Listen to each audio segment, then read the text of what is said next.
I do find that growing up in St. Elizabeth was really just a wonderful experience. Um, St. Elizabeth still epitomizes some of the best of Jamaica. Growing up for me, you still had the real family communal setting. One, you have a truly big extended family, but more importantly, everybody treats you like family. So I grew up in Junction, St. Elizabeth. In fact, my grandparents are from a place called Dunderhill, and it was really about all of us as children just enjoying nature, enjoying country life, going out and playing cricket with sponge ball and having going to Grand Market and just running up and down. So it was really good. It was really what you would expect of an authentic Jamaican country experience. I always tell people that the Christmas experience that we have in St. Elizabeth is probably the best you can find. In the community in which I grew up, people on Christmas Day walk from house to house and they sing Christmas carols, and the people put out on their verandas drinks, and you drink and you laugh, and that epitomizes and tells you what St. Elizabeth is about. It's about family, it's about friendship, it's about coming together, it's about oneness, and it's also about a huge respect for people and for the earth. So that was my experience, great experience. I went to school in St. Elizabeth, I went to Monroe, and it was an all-boys boarding institution, and I really think Monroe shaped, along with my parents, really shaped my values and really made me into, I would say, a real St. Elizabeth man.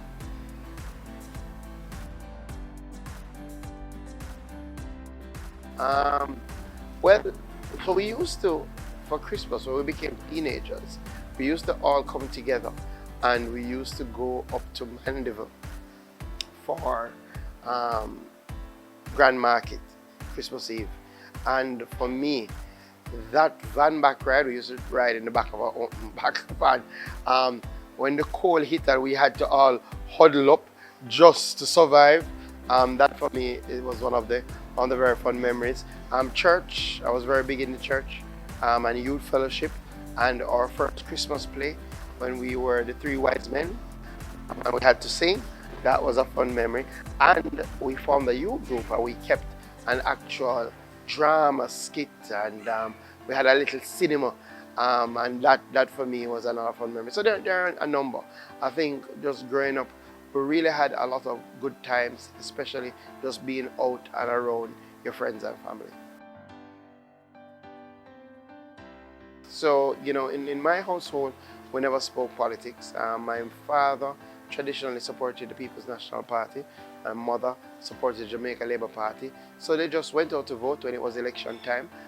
They didn't have any discussion at all about who was better. But as I went through Monroe life, I was really interested in service. So I was very involved. I was in almost every club, from Red Cross to Science Club to student council. I was in everything. In fact, I got the award for the most involved senior student. So that kind of evolved when I went to university. And going to university, then you would start to see service differently, see it in a little bit more political sphere, and then you started to have discussions about politics and about political parties. And at Chancellor Hall, I think I really started to investigate what political party I thought was best able to fit my idea, my vision for Jamaica. And I started to think about politics a little bit more. And then I ran for student government while I was at university.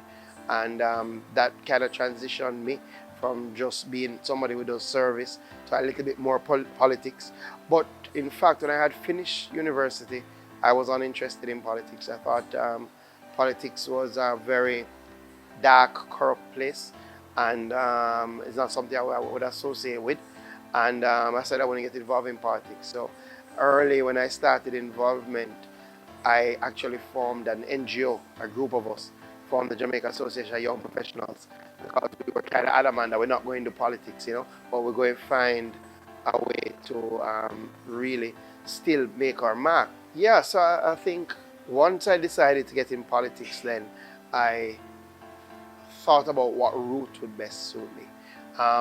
G2K was for me the only shining ray of hope in a very dark political place.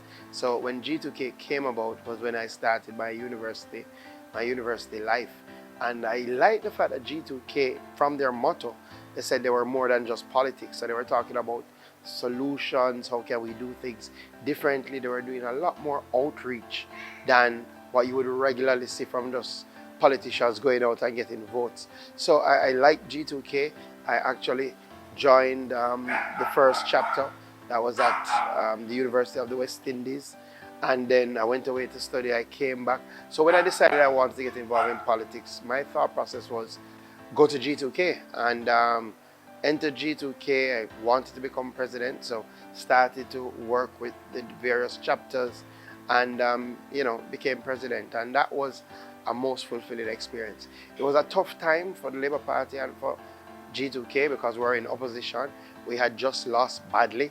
I became president in 2012. We lost the election in 2011.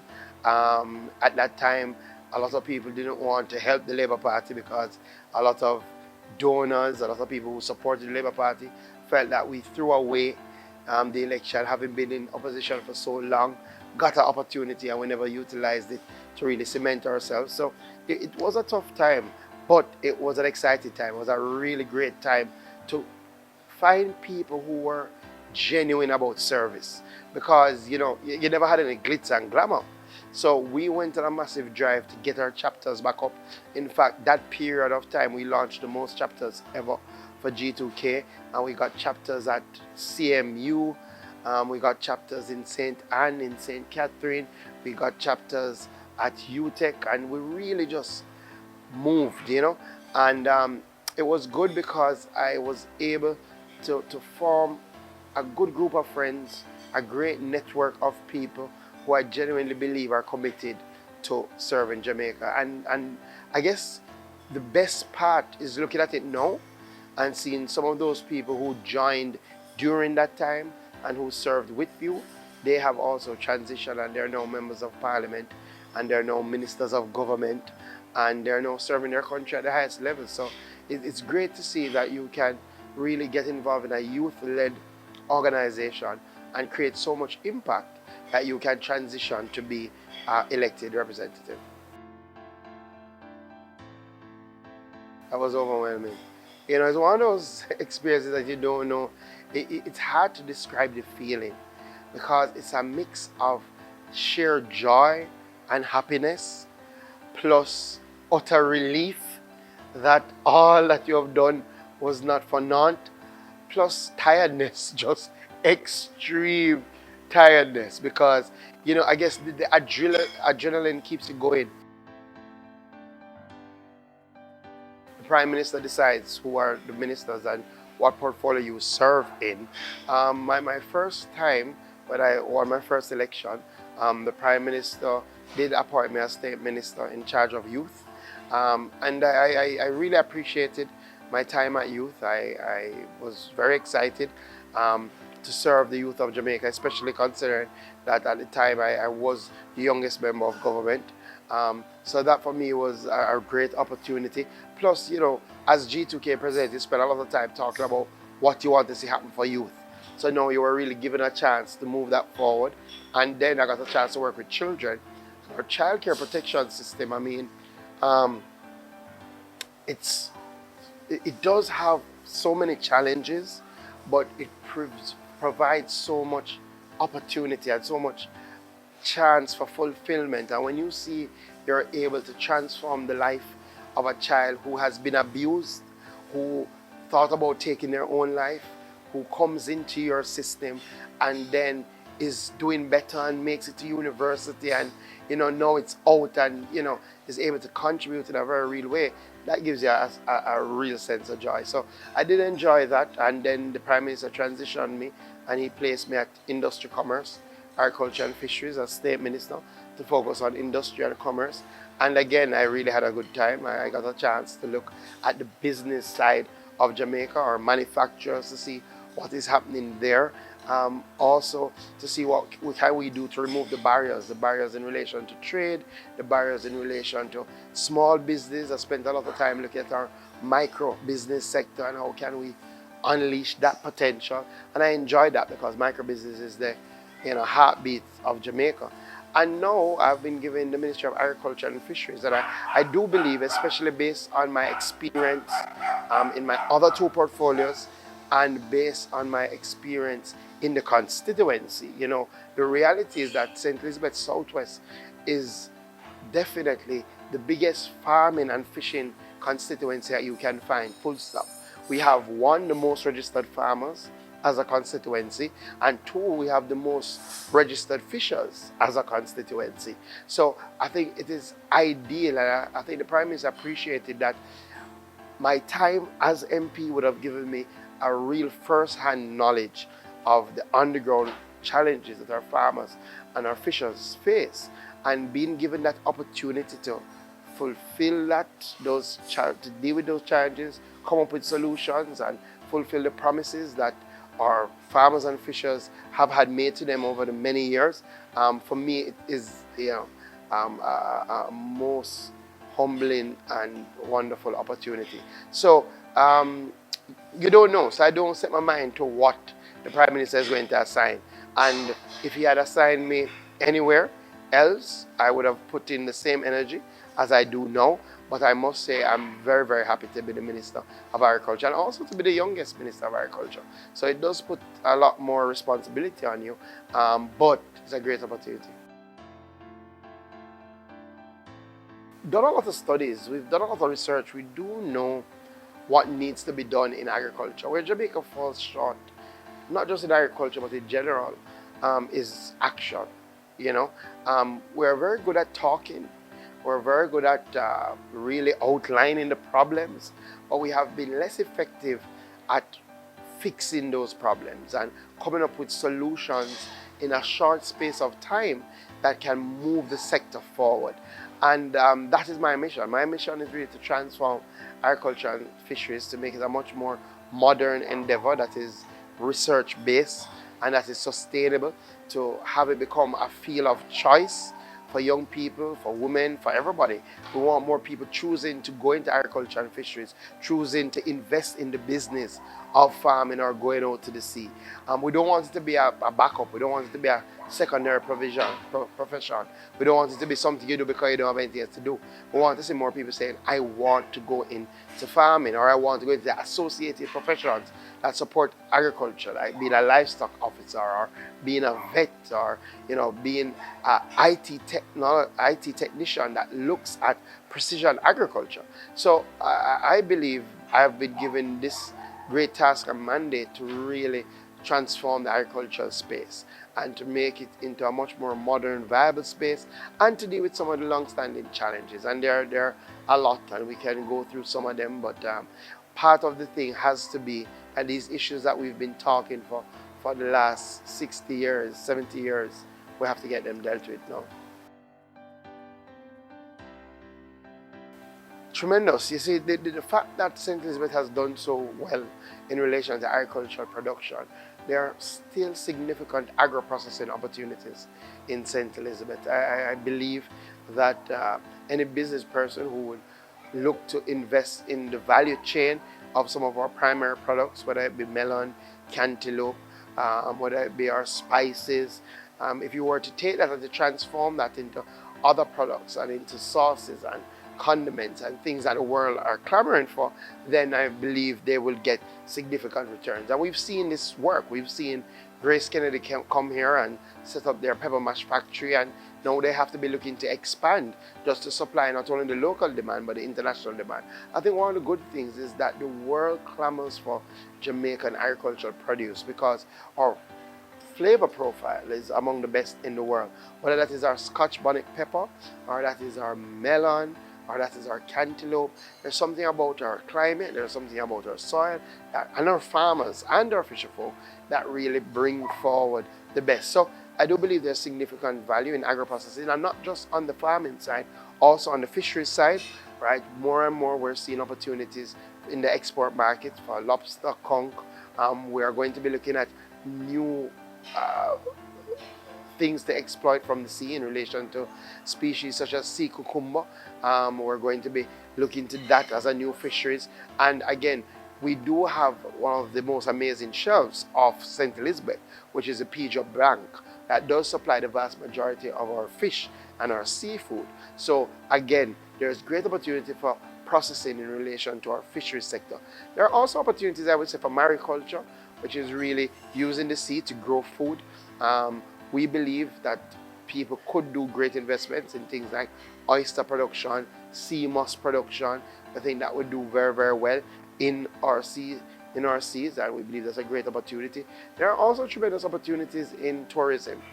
St. Elizabeth has a special model of tourism, and I think now more than ever, that's a model that the world appreciates. It's more personal, it's more intimate, it's still luxurious, but it's more rustic, it's more holistic. It really communicates with your body and with nature. It's really about farm to table in every meal that you have. It's fresh air, sea breeze. I think this entire coast along St. Elizabeth, the entire south coast, has a great opportunity to capitalize on that form of tourism, where people come for extended stays. They want to see hot, like villa type setups.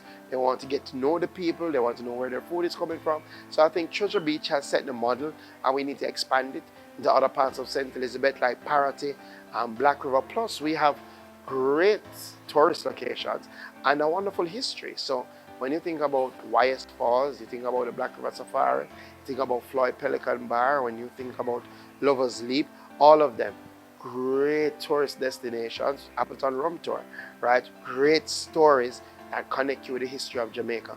And then when you think about Black River as a center that used to have slaves being traded from the port there, that used to have Logwood, which was one of the top ports in Jamaica. That was the first place in the Western Hemisphere to get electricity, first place to have a motor vehicle drive.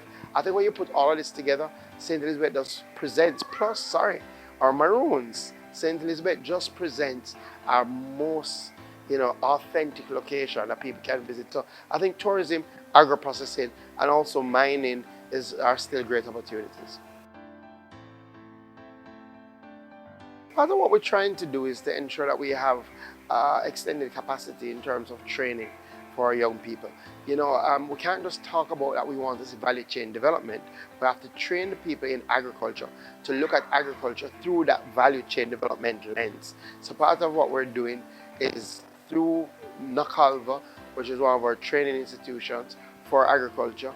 What we're looking to do is really to set up, and we've gotten some financing from the USAID, and they have set up a agro-processing learning lab where the students who are doing agro-processing actually can get practical hands-on experience before they leave the school. So when they go out now and transition into other areas, they're able to apply that information in a very real way. And we're going to support that by incubators that we have across our RADA offices, and we're working with private sector partners to actually set up more incubators in St. Elizabeth. And you will hear a lot more about that in the near future. We already have a commitment from one of our private sector partners to set up a brand new incubator space right in the north of the parish. Again, to help that value chain development, to help that agro-processing push. So part of what you will see us doing across the ministry is to work with our training institutions to really get hands-on experience in agro-processing. I think St. Elizabeth has always been a critical part of Jamaica's history. And no matter how Jamaica transitioned, St. Elizabeth remains that critical part of Jamaica's history. So again, we're coming from the days of old where St. Elizabeth, Black River was a major slave trading port, right? Again, a part of our history that we may not like, but definitely a part of our history.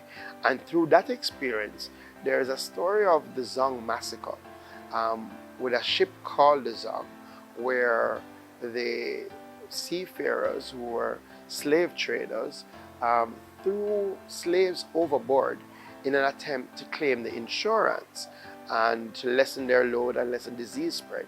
And when they claimed that insurance, it became a massive case in England and was one of the things that spurred on the abolition movement, right? Because the insurers said, no, you can't claim insurance when you murdered your slaves, right? But again, it brought to bear the fact that slaves, people, were thought as property, and again, the Zong docked in Black River, and Black River became the source of that story. So from those times, straight through history, so we transitioned from that to a robust logwood trade. And then remember, we had huge sugar plantations, right? Hence the slaves. And then that evolved into starting to make the best rum in the entire world, right? And that has stood the test of time. So no matter how Jamaica has evolved, Appleton rum, it has evolved as well, but it still remains the best rum you can find from the heart of St. Elizabeth. So we went through the sugar cane, we went through the slave trade, and then we came and we became the major port in Jamaica for logwood, when logwood was a big traded product, when people used to use it to make dye, and Black River was a robust town and St. Elizabeth was bustling. Then we went into bauxite, right? And Alpa became the heart and soul of the Jamaican bauxite industry. And St. Elizabeth, again, in that economic expansion and boom of Jamaica in the 60s, St. Elizabeth was right in the mix. Plus, one of the good things is that throughout history, St. Elizabeth has developed some of the finest secondary educational institutions in the country.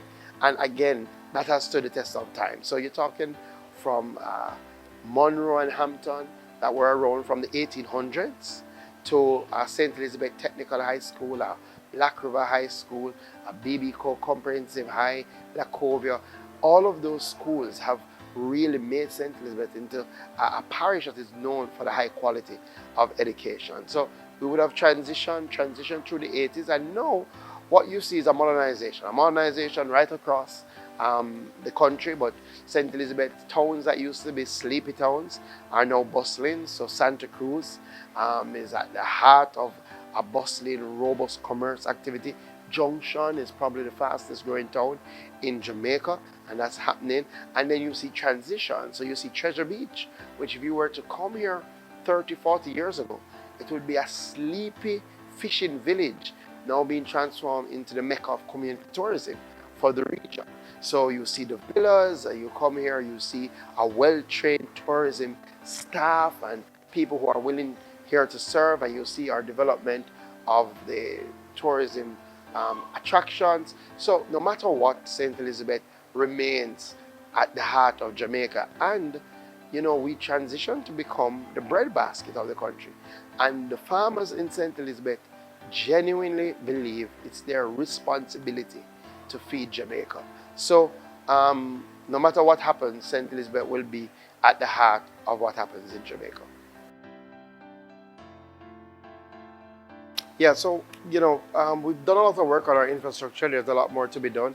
So our roads and our water system, that is what we will continue to do. That's very, very important. So as it is now, we've done some of our major thoroughfares, but there are a lot more to do. So we're focusing now on our main roads. We're trying to ensure that our roads are in really good condition to support our residents. We're enhancing our water system. 3 new pipelines, major pipelines. We're running pipelines from Hounslow all the way to Williamsfield, all the way into Greenfield to serve areas like Fort Charles. We've done Luana to Middle Quarters. We're going to ensure that we get water to all of the communities in Middle Quarters.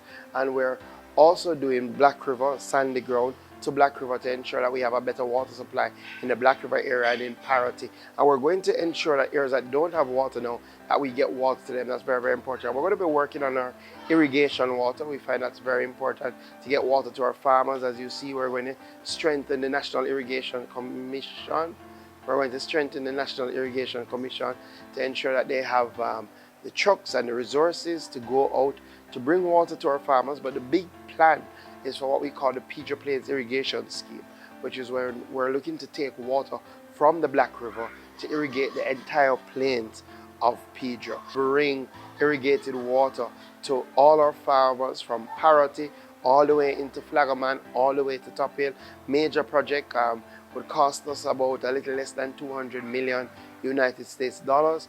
but we've already done the feasibility study and it is feasible, so we're now looking at the resources. We're also going to help to enhance our community tourism project by, again, treating with the water in the Treasure Beach area, but importantly, make it easier to get here. So we're looking to expand our aerodrome. We do have an aerodrome, but it is not at the level for us to take the sort of planes that we want. So what we're looking to do is to really do an infrastructure project, which has already been approved, to expand our aerodrome. So one of the things that we thought was very important was for us to really professionalize the agricultural system and to ensure that those who chose farming and fishing would have access to other things that other professions have access to.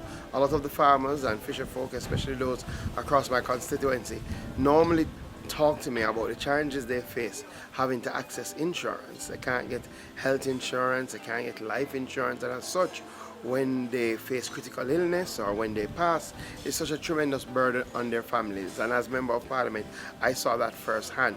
So one of the things as Minister I set about to help and to assist and adjust was just that, to get our farmers and fishers to be able to access insurance policies that could really help them.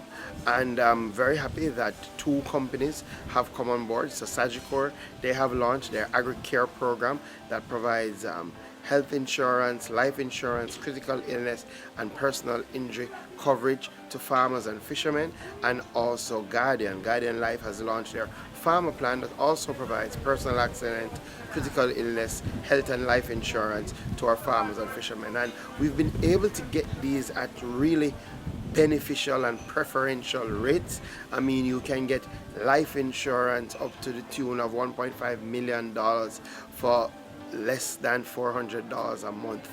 A month. So really great benefits for our farmers, and things like critical illness is covered, and we know a lot of our people suffer from things like cancer and those illnesses, and it normally causes significant depletion of resources. So we're very happy that the companies have come on board, and we encourage our farmers and fishers to sign up. One of the good things is that you have to be registered.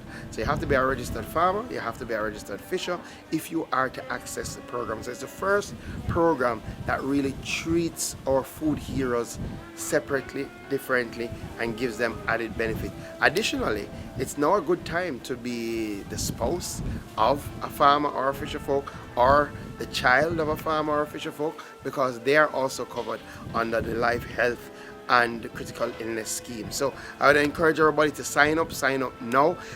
Importantly, in this period between April for another 2 months, you can sign up without having a medical record, right? So it's an open enrollment period. So I would encourage all farmers and fishers to take advantage of this wonderful opportunity. And we're going to continue to work on things like crop insurance. We're going to continue to work on things like insurance for your fishing vessels, because we know that those things are critical to build a robust professional agriculture sector.